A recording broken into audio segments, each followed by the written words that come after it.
Señor bendito, gracias por este tiempo de consagración que hacemos en tu nombre y te lo dedicamos a ti, Señor, con todo nuestro corazón.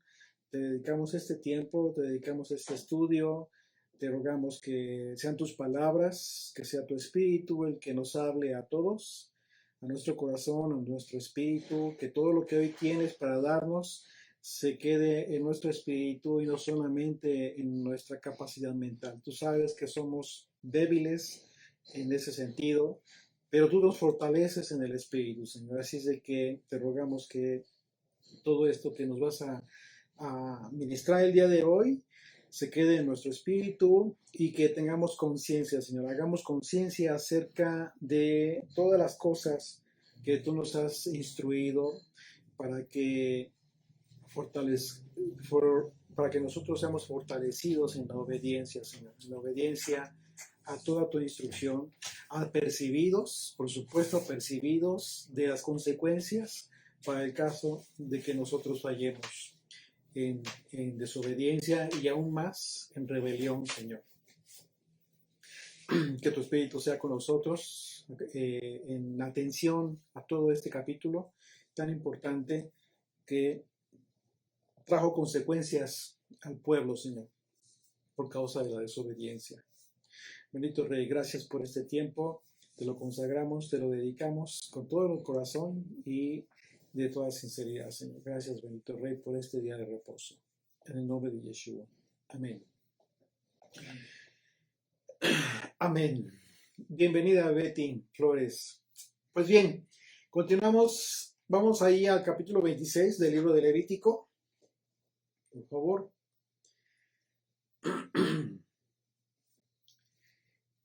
Y bueno, en este capítulo, como ya les comentábamos, vamos a estar viendo que Dios estableció condiciones para el tiempo en que Israel entrara en la tierra prometida. Es un tiempo muy importante porque es un tiempo de apercibimiento para Israel.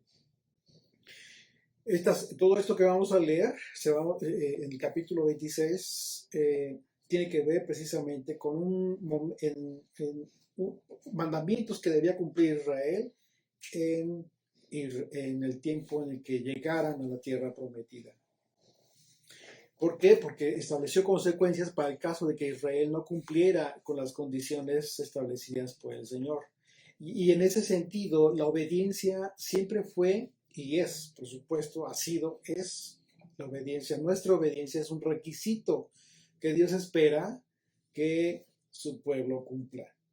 Una obediencia que traería como consecuencia en aquel entonces todo el bien desde ese momento, porque así lo prometió el Señor, todo su bien, toda su bondad que había destinado para el pueblo, así como lo analizamos en el capítulo anterior, en que la tierra sería de bendición si es que el pueblo era fiel en guardar los años de reposo para la tierra, el tiempo de cada 7 años. Ustedes recordarán una acción que traería la bendición del jubileo llegado a los 50 años. Un tiempo maravilloso, hermoso, de redención, de salvación, de restauración, de libertad. Todo lo que implica, todos los sinónimos que se te puedan ocurrir, esto implicaba el día de jubileo. Pero para esto había que cumplir cada 7 años con el cuidado de la tierra, la siembra, y habría mucha bendición. Así es de que, bueno, bien, vamos a comenzar desde el versículo 1, ahí en sus Biblias, por favor, acompáñenme. Dijo el Señor: no haréis para vosotros ídolos, ni escultura, ni os levantaréis estatua, ni pondréis en vuestra tierra piedra pintada para inclinaros a ella, porque yo soy el Señor vuestro Dios. Guardad mis días de reposo y tened en reverencia mi santuario. Yo, el Señor. Si te estás dando cuenta, está involucrando capítulos que se dieron en las 10 declaraciones, ¿sí? Allá en el Sinaí. Mandamientos que describen la forma en que el hombre debía tener una relación de santidad con Dios. De tal manera que el cumplimiento de sus mandamientos resultaba indispensable para que los israelitas pudieran entrar en Canaán y vivir en paz. Ese era el propósito, finalmente, lo que el Señor quería era el bien para su pueblo. Les estaba proveyendo de instrucciones en su propio beneficio. Si las cumplían, el resultado sería bondad, beneficio, abundancia, en fin. Así es que todo quedó totalmente, quedó totalmente prohibido que el pueblo fabricara ídolos, ¿sí? No podrían hacerse ídolos. Y bueno, la palabra ídolo en el hebreo es la palabra elil y se traduce como, ¿cómo crees que se traduce la palabra ídolos en el hebreo? Se traduce como bueno para nada, vano o vanidad. Es decir, la nada total. La nada total. En el propio concepto de la palabra podemos entender con claridad que cualquier cosa que ocupa el lugar de Dios en tu vida, eso es nada. Es decir, si tú tienes como prioridad cualquier cosa antes que a Dios, estás priorizando en tu vida algo vano totalmente, vanidad totalmente, literal. En otros pasajes de la Escritura, el Señor describe la idolatría como vanidad, totalmente.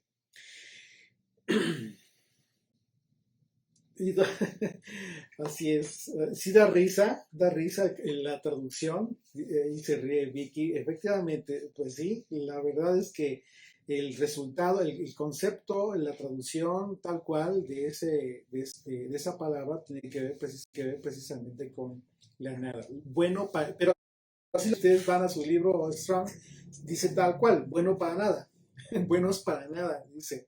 Así es que es interesante. Y por otro lado, la palabra escultura es la palabra hebrea pesel y se traduce como una imagen esculpida o tallada. Asimismo, se confirma que se debían guardar los días de reposo, ¿sí? Pero fíjate cómo es que el Señor lo describe. Se debían de guardar los días de reposo al Señor y este mandamiento en esta ocasión se encuentra, está ligando el Señor a la reverencia al santuario, que en este pues será el tabernáculo, el lugar de la presencia divina. Así es que los días de reposo, el santuario y toda la labor que realizaban los sacerdotes en el santuario, pues representaban la forma de adoración al Padre, la forma correcta de adorar al Padre.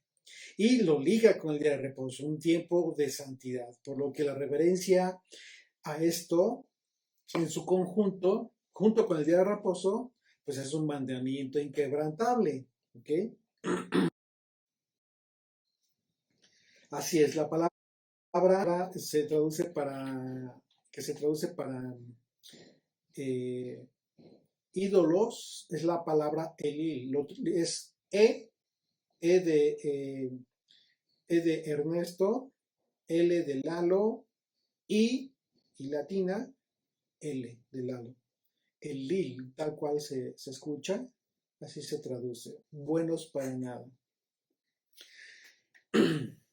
Pues bueno, así es de que, entonces les decía, este pasaje está ligando el día de reposo con el santuario y la reverencia que debemos tener y en consecuencia, por supuesto, la forma en cómo es que esto representa un mandamiento para nosotros de reverencia. Y recordemos que la palabra reverencia en otros pasajes es traducida en la palabra hebrea para temor, con el temor de Dios, es decir, tiene que ver con la reverencia al Señor. No es miedo, sino es un temor reverente en ese sentido. Así es de que es en ese sentido como nosotros debemos considerar este mandamiento, como lo está describiendo el Señor. Dice el versículo 3. Si anduvierais en mis decretos y guardareis mis mandamientos y los pusierais por obra, yo daré vuestra lluvia a su tiempo y la tierra rendirá sus productos. ¿Te estás dando cuenta? Todo iba a ser colocado en su momento, en su tiempo y el resultado es decir, rendirá sus productos. Y el árbol del campo dará su fruto. Vuestra trilla alcanzará a la vendimia y la vendimia alcanzará a la sementera. Imagínate esto. Imagínate que cómo sería de abundante la producción del campo, de los frutos, de la cosecha, a grado tal de que tendrían bastante, muy vasto, ser muy vasto para el pueblo. Y comeréis vuestro pan hasta saciaros, dice, y habitaréis seguros en vuestra tierra, y yo daré paz en la tierra. Eso es lo más importante. Yo daré shalom en la tierra. Es lo que más anhelamos hoy en día. Y dormiréis, y no habrá quien os espante, y haré quitar de vuestra tierra las malas bestias, y la espada no pasará por vuestro país. ¿Te estás dando cuenta lo importante eran todas estas promesas que Dios les estaba haciendo al pueblo? Vemos que una señal clara de que el pueblo estaría obedeciendo a las condiciones establecidas por el Señor para ocupar la tierra es que Él proveería de lluvias. Y esto es clave, por supuesto que es clave porque la lluvia generaría todo en consecuencia. Una consecuencia de abundantes cosechas, alimento abundante, sustento para Israel. Dice Ezequiel capítulo 34, a partir del verso 26. Dice, y daré bendición a ellas y los alrededores de mi collado, y haré descender la lluvia a su tiempo. Lluvias de bendición serán. Fíjate cómo los describe por separado. Lluvias de bendición serán. Una cosa, entonces podemos entender que es la lluvia natural, porque vamos a darnos cuenta que a pesar del juicio que después vino por la desobediencia de Israel, lo que sucedió fue que continuaba lloviendo en la tierra, por supuesto, pero ya el fruto de la tierra ya no lo podían consumir el pueblo. Entonces aquí, si nos damos cuenta, no se hace una separación de la lluvia natural de una lluvia de bendición que traería, podemos pensar que en consecuencia no solo iba a ser abundante, sino con nutrientes que de forma especial harían producir la tierra, pero de forma especial. Dice, nuevamente voy a leer esto del verso 26 de Ezequiel 34. Dice, daré bendición a ellas y a los alrededores de mi collado, y haré descender la lluvia en su tiempo. ¿Sí? Dice, lluvias de bendición serán. Las califica como de bendición estas lluvias que vendrían por causa de esta obediencia. Y el árbol del campo dará su fruto y la tierra dará su fruto y estarán sobre su tierra con seguridad y sabrán que yo soy el Señor cuando rompa las coyundas de su yugo y los libre de mano de los que se sirven de ellos.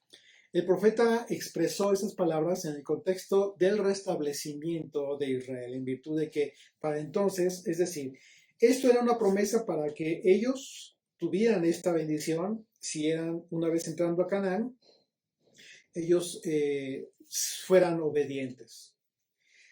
Pero también esto implica una promesa ya en su caso de restauración después del juicio que vendría por causa de la desobediencia. El profeta expresó aquí en esas palabras el contexto de este restablecimiento de Israel en virtud de que para ese entonces el pueblo ya se encontraba en pecado, mucho después, y en pecado de desobediencia. Y en este sentido, muchas profecías fueron expresadas en el contexto de la esperanza por la restauración. Acompáñame a Joel, a la profecía de Joel, por favor, capítulo 2. Joel capítulo 2, a partir del verso 23. Dice, vosotros también, hijos de Sión, alegraos y gozaos en el Señor vuestro Dios, porque os ha dado la primera lluvia a su tiempo, y hará descender sobre vosotros lluvia temprana y tardía, como al principio. ¿Te estás dando cuenta? Como al principio cuando el Señor hizo esta promesa justo cuando entraría Israel a la tierra prometida. Dice el verso 24, las eras se llenarán de trigo y los lagares rebosarán de vino y aceite, y os restituiré los años que comió la oruga, el saltón y el revoltón y la langosta, mi gran ejército que envié contra vosotros. Pongamos atención a esto, porque aquí nos dice claramente el profeta, en voz del profeta, pero está hablando del Señor, que esta promesa de restauración vendría después de que envió juicio al Señor y generó esta calamidad en Israel al haber enviado todas estas plagas que acabaron con la tierra, literal, de forma literal. La obediencia a las condiciones, entonces, a la obediencia a las condiciones de Dios para ocupar la tierra prometida, le daría a Israel esta gran oportunidad de tener lluvias abundantes, fertilidad de la tierra, de una verdadera paz que tuvo Israel y que fueron pocos años en comparación con el tiempo de la angustia que se ha generado a través de las generaciones del pueblo, incluso hasta nuestros días. El pueblo judío, ustedes lo saben, constantemente vive en guerra, conflictos bélicos, no tiene paz, no tiene paz hasta nuestros días. Así es de que el tiempo en que Israel abrazó esta gran promesa de Dios e hizo efectiva hizo efectiva la promesa a través de su obediencia, pues fue poco el tiempo, lamentablemente. Bien, continuamos ahí en el verso 7. Estamos en Levítico 26, para los que van llegando. Bienvenida, Silvia. Dice el verso 7, y perseguiréis a vuestros enemigos y caerán a espada delante de vosotros. 5 de vosotros perseguirán a 100 y 100 de vosotros perseguirán a 10,000. Y vuestros enemigos caerán a filo de espada delante de vosotros. Esta promesa nosotros la vemos cumplida a través de la historia de Israel, en que donde personajes como Samuel, como David, como Débora, como Gedeón o Elías incluso fueron personajes claves para la victoria en numerosos eventos en contra de los enemigos de Israel. Vamos a ver, por ejemplo, uno de ellos, en Josué capítulo 8.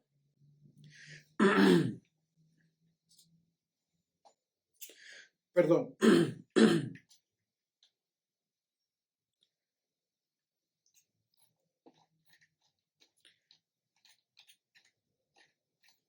No es el capítulo 8.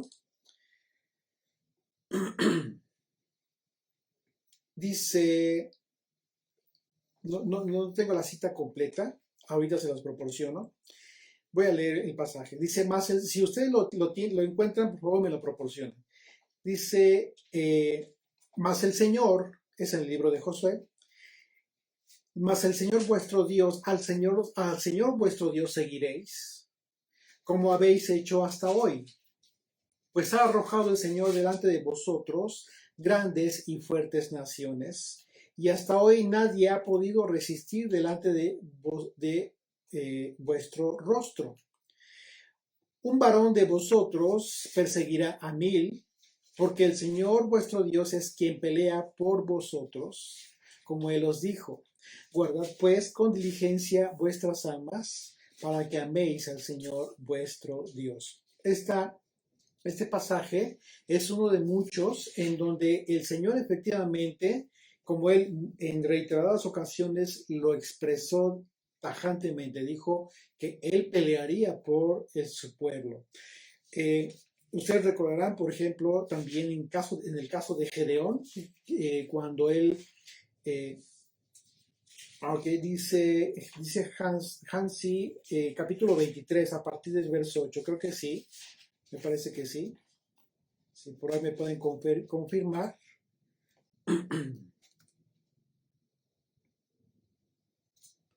Ajá. Sí, es a 23. Ok, capítulo 23 a partir del verso 8, por si gustan tomarlo en su nota. Muchas gracias.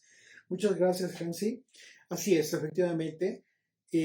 Como este pasaje, ustedes recordarán, hemos visto en el estudio, en algunos otros estudios que hemos tenido de Yom Teruah, por ejemplo, cómo es que Gedeón llevó a cabo guerras en donde el Señor le instruyó para que fuera con pocos, a pesar de que iban a enfrentar a muchos, a miles. Y hay una ocasión en donde el Señor simplemente le dice a Gedeón que vaya con 300, cuando iban a enfrentar a miles. Y de forma sobrenatural fue el Señor quien peleó la batalla y efectivamente ganaron. Hay muchos eventos a través de la historia de Israel en donde efectivamente Dios manifestó que mientras fueran obedientes, el Señor estaría peleando por ellos las batallas. En otras ocasiones, por ejemplo, vemos que iban a la guerra, Israel iba a la guerra, pero sin consultar a Dios. Iban por propia voluntad, porque lo consideraban ellos prudente, pero sin haberlo autorizado Dios. Y en esas ocasiones perdía a Israel. En una ocasión de estas fue en aquel lugar de Jai, en donde fueron derrotados lamentablemente y reconocieron efectivamente que no consultaron al Señor. Pero bueno, cuando lo entendieron, volvieron a consultar al Señor, estuvieron sometidos bajo su gobierno, bajo su autorización, estuvieron en su nombre, es decir, estuvieron guiando sus pasos en su autoridad. Recordemos que cuando dice la Escritura en su nombre, en el nombre del Señor, en el nombre de Yeshua, siempre tiene que ver con esta autoridad a la cual estamos sometidos. Así es de que dice Osvaldo Omar, mas el Señor vuestro Dios seguiréis como habéis hecho hasta hoy, pues ha arrojado el Señor delante de vosotros grandes, fuertes naciones. Así es, exactamente, es la cita que estamos proporcionando. Así es. Continuamos en el verso 9. Dice, porque yo me volveré a vosotros y os haré caer y os multiplicaré. Fíjate, porque yo me volveré a vosotros y os haré crecer, y os haré crecer. Aquí está hablando de un momento en el que era necesario que Israel se reprodujera, que las 12 tribus de Israel fueran grandes en toda la tierra. Dice, os haré crecer y os multiplicaré y afirmaré mi pacto con vosotros. Comeréis lo añejo de mucho tiempo y pondréis fuera lo añejo para guardar lo nuevo. Así es de que esto significa que una de las promesas para Israel consistiría en crecer como una nación sin problema alguno, por cuanto que el sustento pues estaría garantizado por la misma obediencia, como hemos visto, a la ley del Señor. Así es de que Israel tendría tal provisión de alimentos que llegaría el momento en que ellos tendrían que remover las provisiones que ya tenían almacenadas para poder disponer de otros lugares para almacenar nuevas provisiones. ¿Por qué? Porque la producción no paraba, la producción de la tierra no paraba. Algo parecido, ustedes recordarán, sucedió con José allá en Egipto, cuando fue nombrado gobernador por causa de haber discernido por parte de Dios aquel sueño de Faraón, en donde el Faraón tuvo un sueño en donde vio en su sueño vacas flacas, vacas gordas primero y después vacas flacas. Y esto fue representado en el sueño que el Señor le reveló a José, en el sentido de que estas vacas gordas primero, serían años de abundancia, de mucha abundancia allá en la tierra de Egipto. Y de acuerdo a esta destreza, inteligencia, audacia que Dios le dio a José, y aconsejó a Faraón para que en ese tiempo almacenaran, incluso se crearon nuevos almacenes en Egipto para guardar toda aquella semilla que estaba produciendo el campo, y a partir de entonces tener un tiempo como de organización, de medir las provisiones para el pueblo, para el tiempo de las vacas flacas, el tiempo de los años en donde habría hambre en toda la tierra, que fue cuando precisamente la familia de José llega a Egipto y son recibidos por Faraón. Y con esto vemos que el Señor siempre ha sido fiel a sus promesas.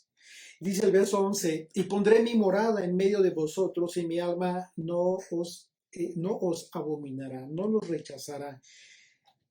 Pero ¿por qué dice esto? Fíjate, después de toda esta bendición dice, y pondré mi morada en medio de vosotros. Si estamos hablando de que el Señor ya habitaba entre su pueblo, porque ahí estaba el tabernáculo, aquí nos debe llamar la atención porque está hablando de un futuro. Recordemos que para este entonces el tabernáculo pues ya había sido construido junto con todas las instrucciones referentes al culto divino que desempeñaban los sacerdotes. Por lo que esta promesa continúa hablando del tiempo, de la restauración, tal y como lo podemos ver en el libro de la revelación de Jesucristo. Acompáñenme ahí a capítulo 21 de Apocalipsis, en sus Biblias. Dice Vicky, conviene siempre dejar que se haga su perfecta y buena voluntad en todas nuestras oraciones. Así es. Así es, así es Vicky, mientras nosotros continuemos siendo obedientes, ¿sí? Seamos fieles al Señor, nuestras oraciones las va a escuchar el Señor. Y Él sabe en qué momento o en qué parte de las oraciones, de lo que le pidamos al Señor en oración, es prudente que nos lo conceda o quizás no sea el tiempo.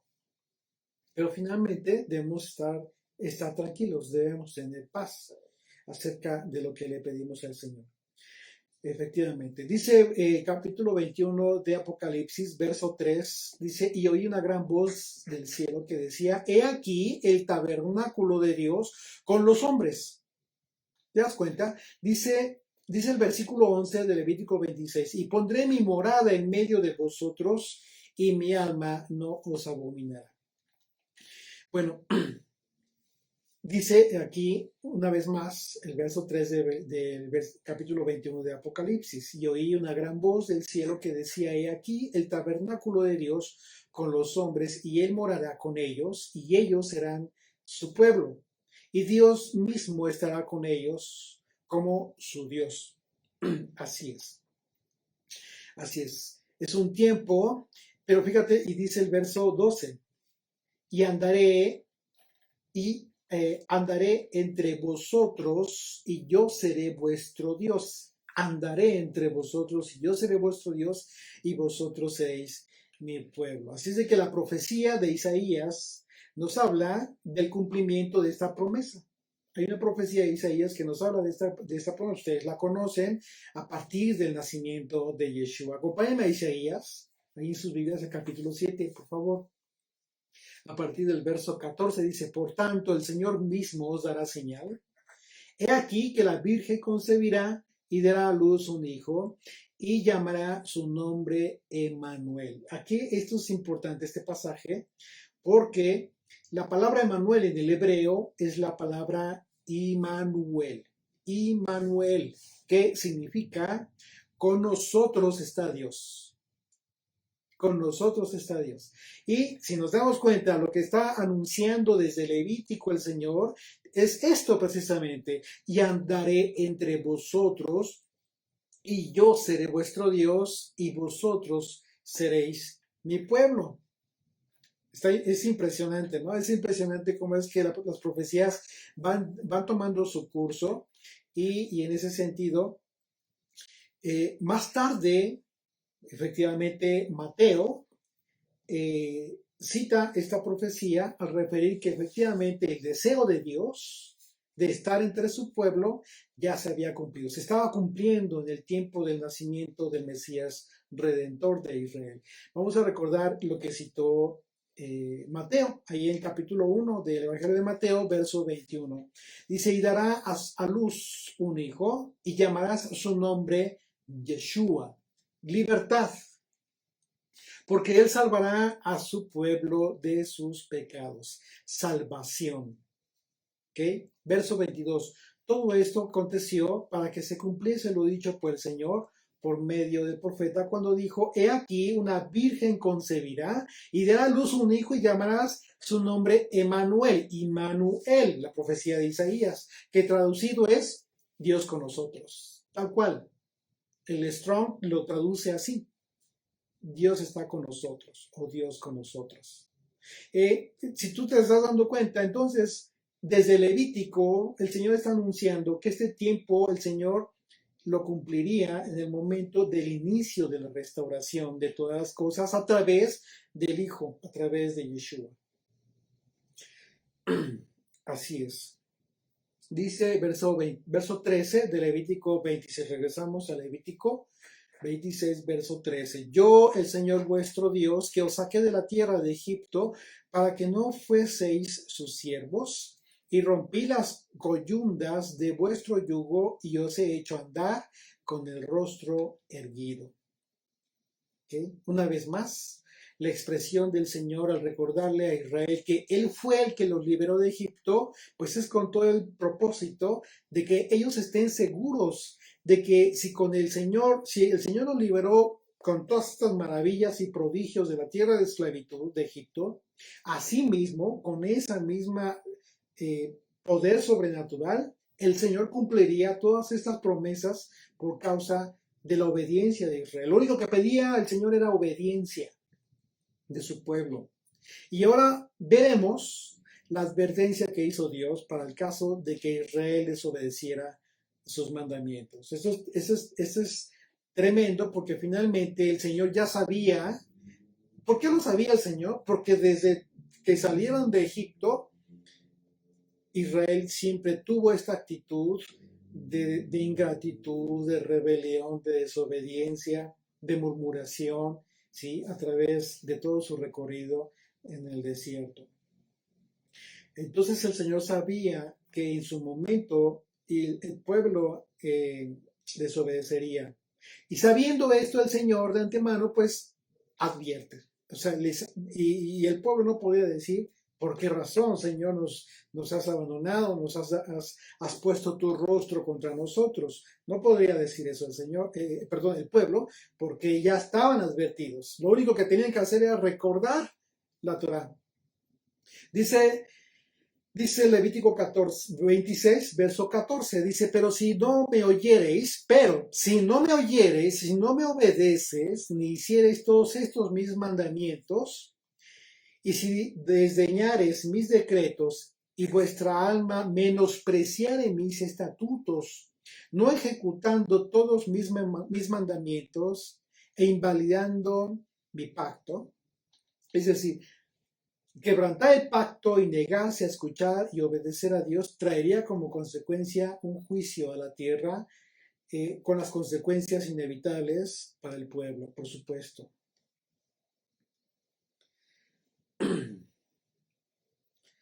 Dice Osvaldo: y la adoración a ídolos, conformarse a las naciones, como lo hizo Baal con las mujeres para los israelitas. Así es. Así, lamentablemente hubo cosas tremendas que el pueblo hizo, y no solamente, porque ya estamos hablando de otro grado ya, no solamente de desobedecer, sino de ir en contra de Dios, de ponerse totalmente en rebelión en contra de Dios. Dice el verso 16: yo también haré con vosotros esto. Fíjate, yo también con vosotros, si tú desprecias mis mandamientos, si en tu alma no hay cabida para estas instrucciones que yo te doy, es decir, en pocas palabras, si eres tan ingrato de no haber visto todo el bien que yo te doy, entonces dice: yo también haré con vosotros esto, dice el verso 16. Enviaré sobre vosotros terror, extenuación y calentura, y que consuman los ojos y atormenten el alma. Y sembraréis en vano vuestra semilla, porque vuestros enemigos la comerán. ¿Ya te diste cuenta? No iba a dejar de llover. Continuaría el campo dando, no igual, por supuesto que ya no serían lluvias de bendición, pero el tiempo seguía su curso, las lluvias, etcétera, pero ya no la comerían ellos el fruto. Dice, sembraréis en vano vuestra semilla, porque vuestros enemigos la comerán. Pondré mi rostro contra vosotros. Aquí es una sentencia terrible, porque no estamos hablando de que el Señor simplemente los dejaría a su suerte. Hay algo más que estaría haciendo el Señor con todo el propósito de infligir juicio a su pueblo. Reprensión. Pondré mi rostro contra vosotros y seréis heridos delante de vuestros enemigos, y los que os aborrecen se enseñorearán de vosotros. Y huiréis, sin que haya quien os persiga. Es aquí muy interesante que el Señor advirtió que pondría su rostro porque por causa de esta desobediencia, esto implicó que Dios no solamente dejaría a su suerte a Israel, a su pueblo, sino que haría todo lo necesario para que el pueblo padeciera. Esto está terrible, está peor. No solamente es que ya no escuchara al Señor, no. El Señor pondría los elementos necesarios para que el pueblo tuviera juicio. Dice, acompáñenme a Jueces.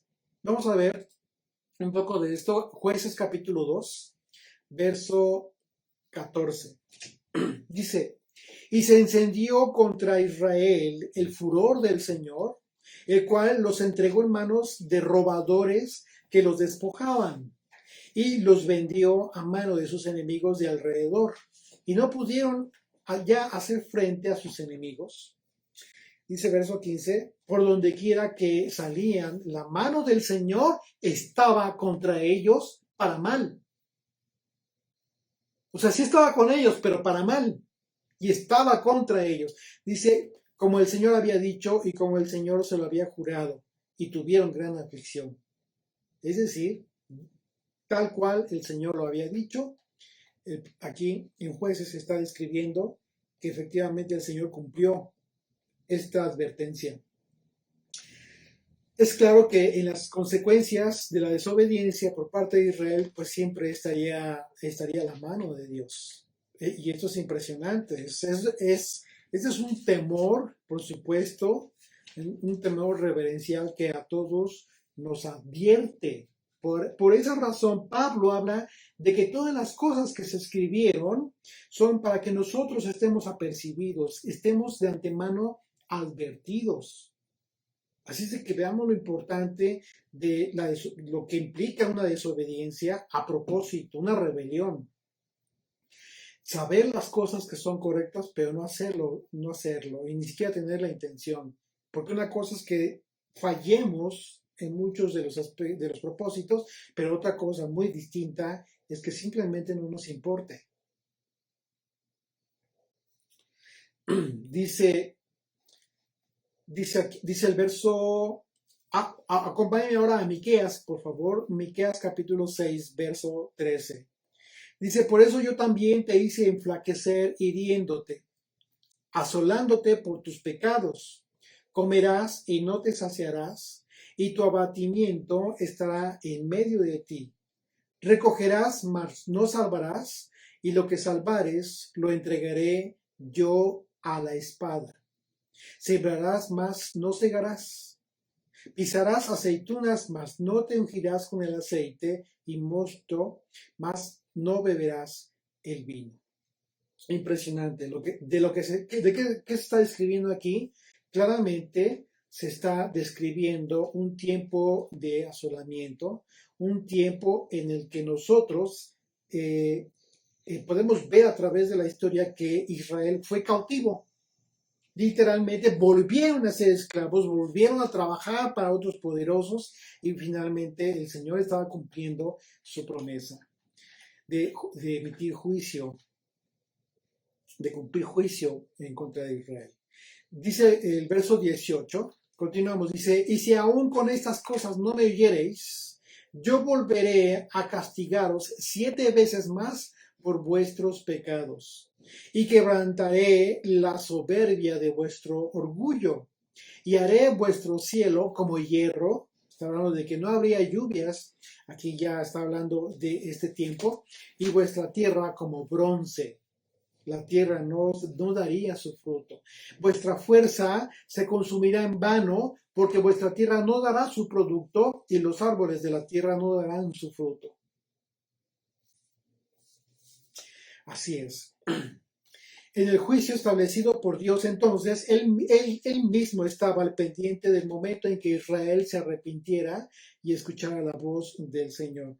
Estaba al pendiente del Señor. No, estaría emitiendo juicio, pero estaría esperando a la reacción de su pueblo. Pero si no escuchaba a Israel, la advertencia fue que el juicio sería completo, al haber mencionado que el pueblo sería castigado 7 veces. Y esto se repite varias veces. 7 veces. Es decir, como una plenitud del juicio que está emitiendo el Señor. Dice el versículo 21 de Levítico 26. Si anduvierais conmigo en oposición y no me quisierais oír, yo añadiré sobre vosotros 7 veces más plagas según vuestros pecados. Enviaré también contra vosotros bestias fieras que os arrebaten vuestros hijos y destruyan vuestro ganado y os reduzcan en número y vuestros caminos sean desiertos. Una vez más se refiere, si se dan cuenta, al número 7, acerca de estas plagas en contra del pueblo. El juicio que se escribe habla de algo sobrenatural totalmente, pero provocado por Dios, al hacer que las mismas bestias del campo mataran al ganado, reduciéndolos incluso en número al propio pueblo. ¿Sí? Después de que las promesas consistieron, recuerden, en hacerlos crecer en número sobre la tierra. Ahora serían reducidos en número sobre la tierra por causa de la desobediencia. Es el verso 23. Y si con estas cosas no fuereis corregidos, sino que anduviereis conmigo en oposición, yo también procederé en contra de vosotros y os heriré aún 7 veces por vuestros pecados. Una vez más, 7 veces. Os heriré aún 7 veces por vuestros pecados. Traeré sobre vosotros espada vengadora en vindicación del pacto. Y si buscareis refugio en vuestras ciudades, yo enviaré pestilencia entre vosotros, y seréis entregados en mano del enemigo. Cuando yo os quebrante el sustento del pan, cocerán 10 mujeres vuestro pan en un horno, y os volverán vuestro pan por peso, y comeréis, y no os haceréis.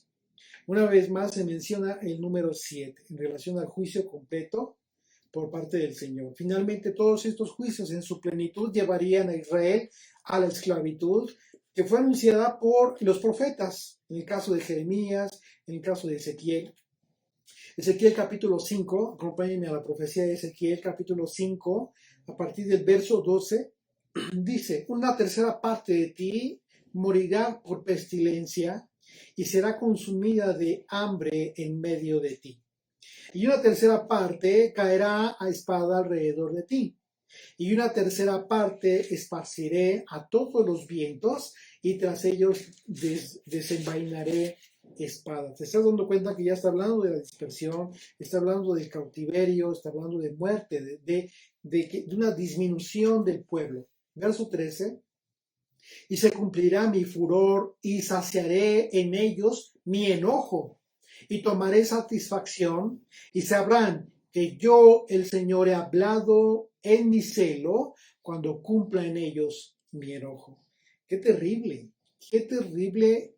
juicio fue anunciado por Ezequiel en su tiempo. Y lamentablemente vemos que el pueblo no entendió. En realidad, no creyó.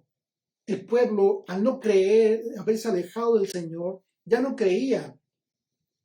Y por supuesto que cuando llegaban los profetas y anunciaban los juicios, pues mucho menos creían. Mucho menos creían. Estaban más preocupados ya para ese tiempo en las alianzas políticas con otras con naciones extranjeras. Se pervirtieron los reyes y finalmente la necedad del pueblo les hizo permanecer en esa soberbia, en esa actitud de desobediencia.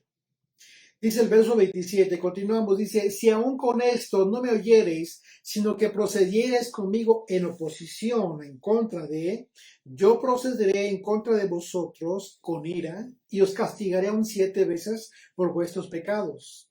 No comeréis la carne de vuestro, fíjate a partir del verso 29, qué terrible, pongamos atención, porque esto se cumplió y está registrado en la historia.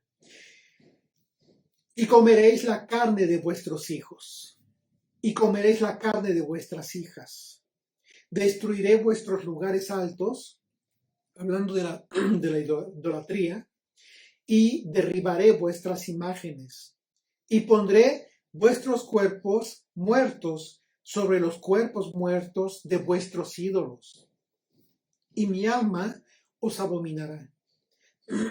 Perdón, verso 31. Haré desierta vuestras ciudades y asolaré vuestros santuarios, y no oleré la fragancia de vuestro suave perfume. ¿Qué está diciendo el Señor? ¿Recuerdan lo que representa el incienso? Todo lo que estudiamos acerca del incienso que se quemaba en el tabernáculo. Bueno, ya no lo recibiría más el Señor.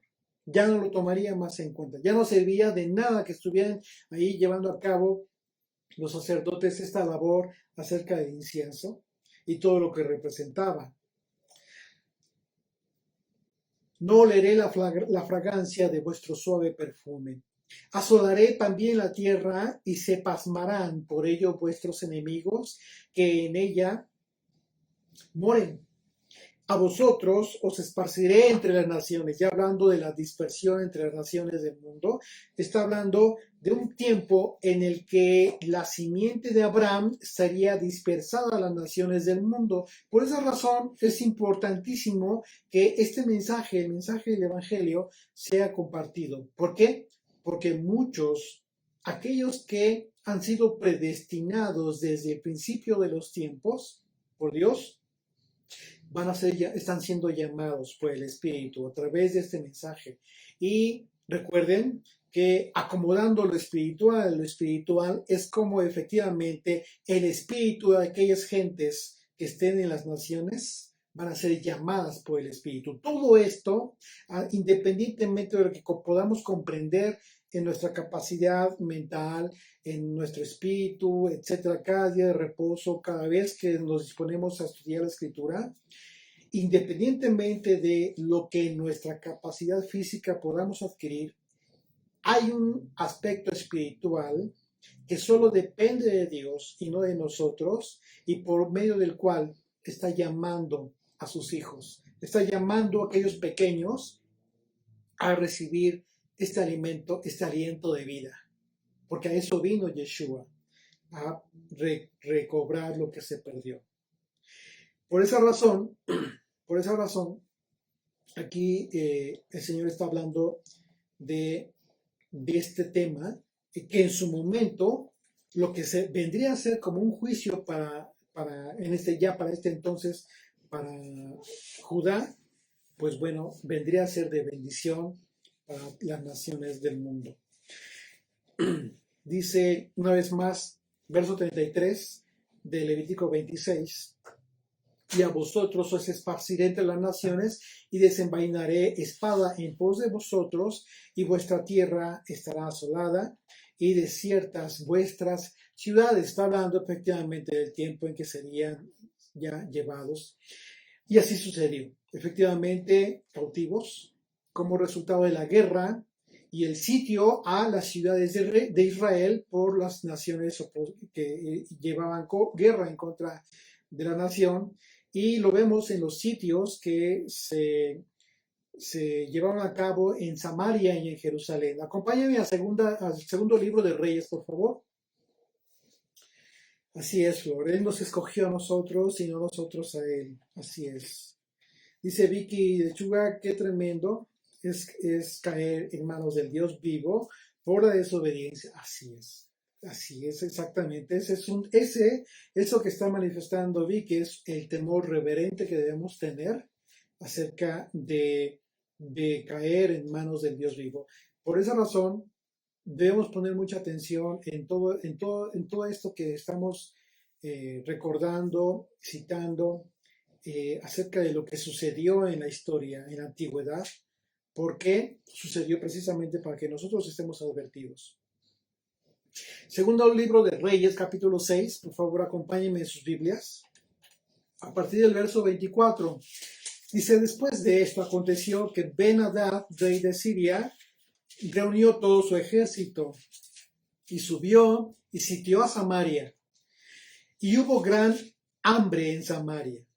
Recordemos que a través de un sitio que se llevaba a cabo en una ciudad, se impedía que llegara alimento, incluso en ocasiones suspendían los canales de agua, de provisión de agua. Era una forma de debilitar la fortaleza de la ciudad que estaba siendo sitiada. Y subió y sitió a Samaria. Dice, hubo gran hambre en Samaria a consecuencia de aquel sitio, tanto que la cabeza de un asno, de un burro, se vendía por 80 piezas de plata. ¿Y con qué propósito iban a comprar la cabeza de un burro, de un asno? Para comer. Fíjate a qué grado llegó la nación. Estamos hablando de Samaria, que por supuesto ya se había corrompido desde hace mucho. Dice, verso 26, y pasando el rey de Israel por el muro, una mujer le gritó y dijo, salva, rey, señor mío. Y él le dijo, si no te salva el Señor, ¿de dónde te puedo salvar yo? ¿Del granero o del lagar? Y le dijo el rey, ¿qué tienes? Ella respondió, esta mujer me dijo, da acá tu hijo y comámoslo hoy, y mañana comeremos el mío. Verso 29. Cocimos pues a mi hijo y lo comimos. Está confirmando esta mujer que efectivamente se comió su propio hijo. Al día siguiente yo le dije, da acá tu hijo y comámoslo. Mas ella ha escondido a su hijo. La otra ya no quiso dar a su hijo para comérselo. Y en otra ocasión, en el sitio de Jerusalén por parte de los babilonios, bajo el rey Nabucodonosor, Jeremías escribió lo siguiente en el libro de Lamentaciones, capítulo 2, verso 20. Fíjate lo que escribió Jeremías, las Lamentaciones de Jeremías. Dice, mira, oh Señor, y considera a quién has hecho así. Han de comer las mujeres el fruto de sus entrañas, los pequeñitos a su tierno cuidado. Han de ser muertos en el santuario del Señor y el sacerdote y el profeta. ¿Te estás dando cuenta qué terrible, a qué grado llegó el juicio de Dios a su pueblo como una reprensión por causa de la desobediencia? Estas son las consecuencias que se están advirtiendo desde Levítico. Y posteriormente sucedió una vez más en el sitio de Jerusalén en el año 70, en la destrucción, cuando llegó el general Tito, el general romano de Roma, a Jerusalén, destruyó el templo de Jerusalén, pero en ese sitio, que duró también bastante tiempo, hubo casos similares en donde la gente no tenía que comer y se comieron entre ellos mismos. Literalmente el pueblo llegó al canibalismo. Terrible. Qué terrible y qué triste. Dice verso 34, continuamos en Levítico 26, verso 34. Entonces la tierra gozará sus días de reposo todos los días que esté asolada. Mientras vosotros estéis en la tierra de vuestros enemigos, la tierra descansará. Ya está hablando de un tiempo en que la tierra finalmente, por fuerza, tendría su descanso. La tierra que es del Dios, que era del Señor, y se los dijo, les dijo, ustedes son ajenos, son extranjeros en mi tierra, pero yo se las doy. Fíjate y aquí finalmente se está dando un tiempo de reposo en lamentables circunstancias, pero como consecuencia de la fidelidad de Dios. Una vez más, verso 34. Entonces la tierra gozará sus días de reposo todos los días que esté asolada, mientras vosotros estéis en la tierra de vuestros enemigos, la tierra descansará entonces y gozará sus días de reposo. Todo el tiempo que esté asolada descansará, por lo que no reposó en los días de reposo cuando habitabais en ella. Es decir, el tiempo que ustedes desobedecieron acerca de los años de reposo que debía tener la tierra y desobedecieron y no la dejaron reposar, todo ese tiempo reposará la tierra. Justo lo que describe el capítulo 25 de Levítico en relación a los mandamientos para dejar reposar la tierra. Este fue el motivo por el que el pueblo fue llevado cautivo a Babilonia. Continuamos el verso 36.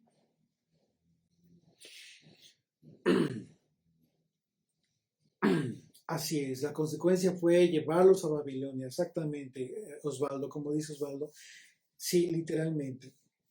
Dice el verso 36, y a los que queden de vosotros infundiré en sus corazones tal cobardía en la tierra de sus enemigos, que el sonido de una hoja que se mueva los perseguirá, y huirán como ante la espada, y caerán y caerán sin que nadie los persiga. Se está describiendo un estado de zozobra que iba a tener ya el pueblo por temor de lo que vieron y lo que vivieron. Dice el verso 37, tropezarán los unos con los otros como si huyeran ante la espada, aunque nadie los persiga. Y no podréis resistir delante de vosotros, de vuestros enemigos. Verso 38, y pereceréis entre las naciones, y la tierra de vuestros enemigos os consumirá, y los que queden de vosotros decaerán en las tierras de vuestros enemigos por su iniquidad, y por la iniquidad de vuestros padres decaerán con ellos. Bueno, tristemente, la historia constata que el pueblo judío ha sido objeto de este juicio tan terrible hoy en día, desde hace mucho tiempo, porque el antisemitismo ha cumplido precisamente el objetivo de esta profecía, por la que se confirma que Dios cumple sus promesas. Resulta impresionante la forma en que estos juicios han sido confirmados a través de la historia. El antisemitismo, los pogromos que se han generado a través de la historia son el resultado de este juicio que advirtió el Señor. Y esto no significa que nos alegremos porque se están cumpliendo el juicio del Señor. De ninguna manera nos tenemos que alegrar. Claro que no. Por el contrario, tenemos que tener misericordia para este pueblo que ha sido perseguido por tantos años, pero por otro lado también para nosotros es una advertencia acerca del juicio de Dios, del celo del Señor. Eso es impresionante. Así es, Paola. Dice Paola, tremenda es la ira del Señor. Lo más triste es que el Señor advierte todo. Así es. Todo el tiempo está advirtiendo, dice, para que no tengamos que pasar por estas consecuencias. Sí, efectivamente. Dice, continuamos en el verso 40. Dice, y confesarán su iniquidad y la iniquidad de sus padres por su prevaricación con que prevaricaron contra mí, y también porque anduvieron conmigo en oposición. Yo también habré andado en contra de ellos, y los habré hecho entrar en la tierra de sus enemigos, y entonces se humillará su corazón incircunciso. Fíjate cómo describe esto, Dice, y entonces se humillará su corazón incircunciso. Te estás dando cuenta que el mandamiento de la incircuncisión tiene implicaciones espirituales, ¿sí?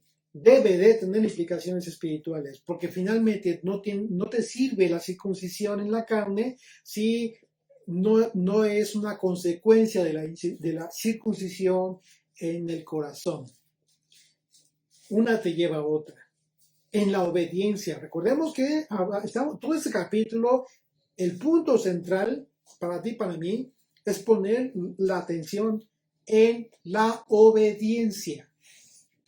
Así es de que, ¿qué es lo que podemos entender aquí acerca, cuando dice el Señor, entonces yo me acordaré de mi pacto con Jacob? Perdón, dice antes, el verso 41, yo también habré andado en contra de ellos y los habré hecho entrar en la tierra de sus enemigos, y entonces se humillará su corazón incircunciso. Lo que nos está diciendo y confirmando, como lo hemos analizado en otras ocasiones, es que en todo creyente, antes que la circuncisión física, debe existir una circuncisión en el corazón, porque de otra manera es simple religión.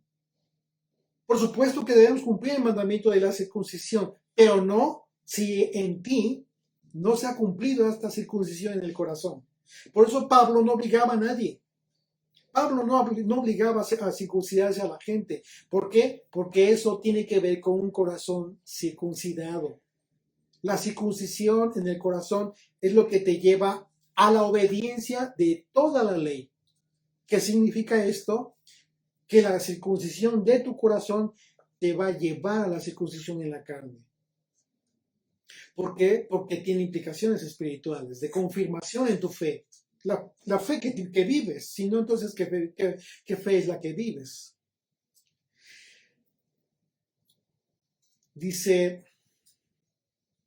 verso 42, entonces yo me acordaré de mi pacto con Jacob, y asimismo de mi pacto con Isaac, y también de mi pacto con Abraham me acordaré, y haré memoria de la tierra.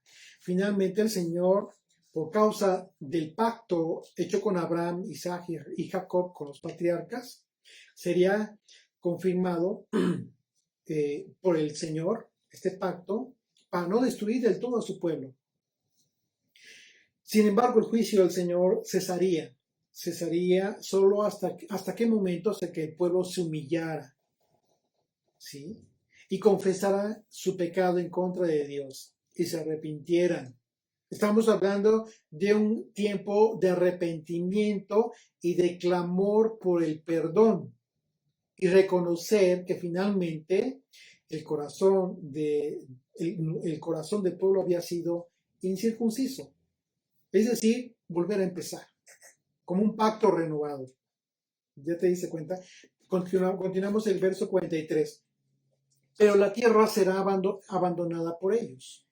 O sea, no importa, finalmente, la tierra será abandonada por ellos y gozará sus días de reposo la tierra, estando desierta a causa de ellos, y entonces se someterán al castigo de sus iniquidades, por cuanto menospreciaron mis ordenanzas y su alma tuvo fastidio de mis estatutos. ¿Tú tienes fastidio de los mandamientos del Señor? Si llega el momento en que te empiezas a cansar de cumplir su ley, comienza a analizar la razón por la cual está sucediendo esto. Recuerda que lo que te cansa es la religión, pero lo que mantiene vivo como una llama encendida siempre a tu fe es la obediencia, la fidelidad al Señor. Creer en el Señor como dice la Escritura, no como dicen los hombres, no como te lo han contado, sino en base a tu propia convicción. ¿Para qué? Para que no llegues a este terrible grado de tener fastidio por los estatutos del Señor. Verso 44. Y aún con todo esto, estando ellos en tierra de sus enemigos, y yo no los desecharé. Fíjate qué promesa hermosa. Aún estando en la tierra de los enemigos, no los iba a desechar el Señor, ni los abominaré para consumirlos, invalidando mi pacto con ellos, porque yo, Yud-Heh-Vav-Heh, soy su Dios. Esta es una prueba clara de que el carácter de Dios se identifica por su justicia y su misericordia. en la balanza perfecta que engrandece todo lo que Él hace. Porque si bien hemos visto que estos juicios fueron cumplidos en el pueblo que fue desobediente a Dios, también vemos que en el lugar de la dispersión de Israel, en donde tú y yo nos encontramos, el Señor ha tenido y tendrá misericordia de su pueblo. Verso 45 dice: antes me acordaré de ellos por el pacto antiguo, cuando los saqué de la tierra de Egipto a los ojos de las naciones para ser su Dios. Yo, el Señor, vuestro Dios.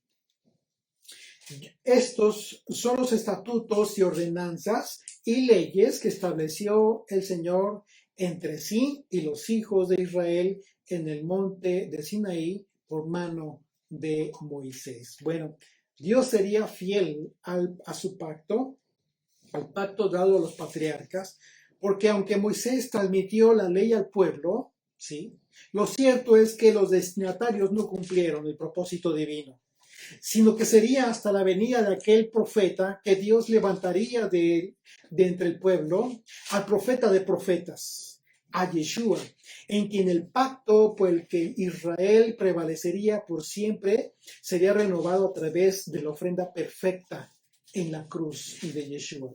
El pacto que fue renovado por la sangre del Cordero inmolado para el perdón de los pecados del pueblo y de todo el mundo, dando lugar entonces a partir de ese momento a la restauración de Israel, con gentes de todas las naciones del mundo, con personas que estén dispuestas a ser obedientes a los mandamientos del Señor a fin de ser parte del pueblo elegido frente a la dispersión del mundo.